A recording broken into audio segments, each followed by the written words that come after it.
I started looking at these old people. I'm talking 35 and 45 years old, working in the real estate business.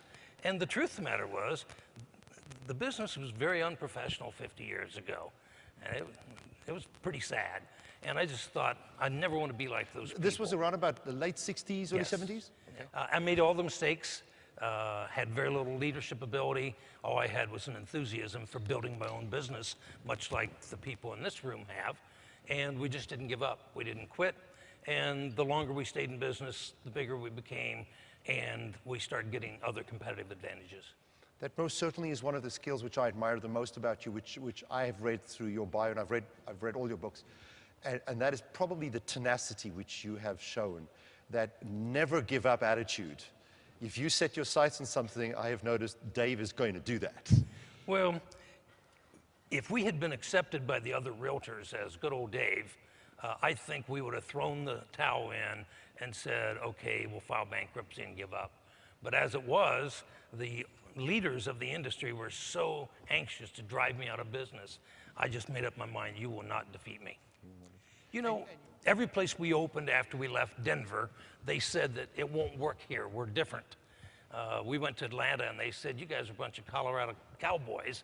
We're more genteel in Atlanta, we don't steal each other's agents. Went to Chicago and they said, no, you guys don't even wear coat and ties. We're sophisticated. We went to Quebec and they said, hell man, you can't even speak French. And so it is true, everybody is different every place.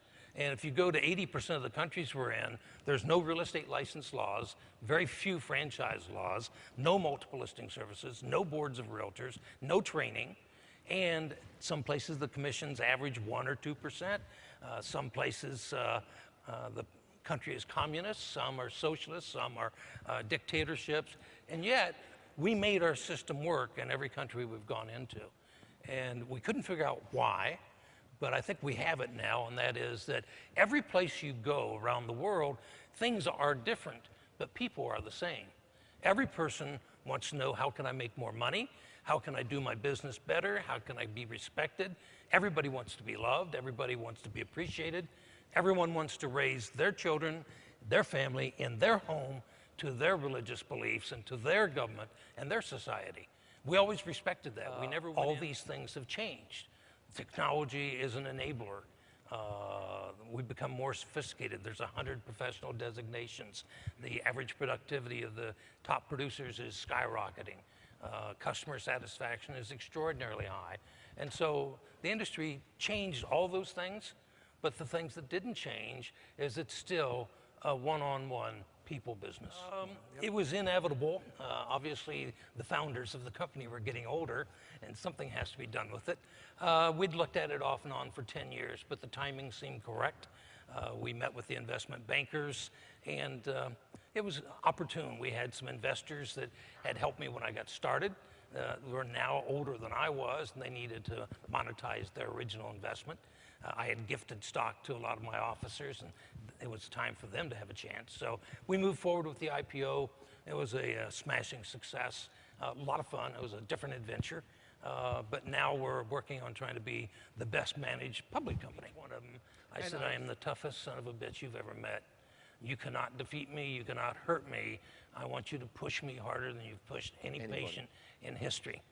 And months later, and by the way, they never did break me, but they were always kind enough that if I said I could do 10 reps and I only got 5 of them, they'd say, Dave, you're going to hurt your muscles if you keep trying. Why don't you stop for the day? So they were very sympathetic. But I told them, as we became good friends, I said, I'm not being an obnoxious jerk. I'm burning my bridges. I'm burning my boats on the shore. I am not going to be defeated. And to think I can tell you I will not quit and then to have the humiliation that I would doesn't fit my personality. I said those things to make sure I couldn't possibly quit. And they helped me. And we got to the point where they could put me into an electric wheelchair, stand up in a robot walking machine, 8 hours of therapy a day for a year, and finally able to walk with a walker, now with a cane, maybe someday without a cane. And there's a picture. So it worked perfectly. There were no surprises. As I lay there paralyzed, I thought, man, I have no regrets. You know, it's terrible this has happened, but I've had a phenomenal lifetime. One of the things about my lifetime is I am a realtor. I am very proud to be a realtor. And the realtors are very strange people. A couple of things are strange about us. Number one, we compete with each other tooth and nail to try to get a listing.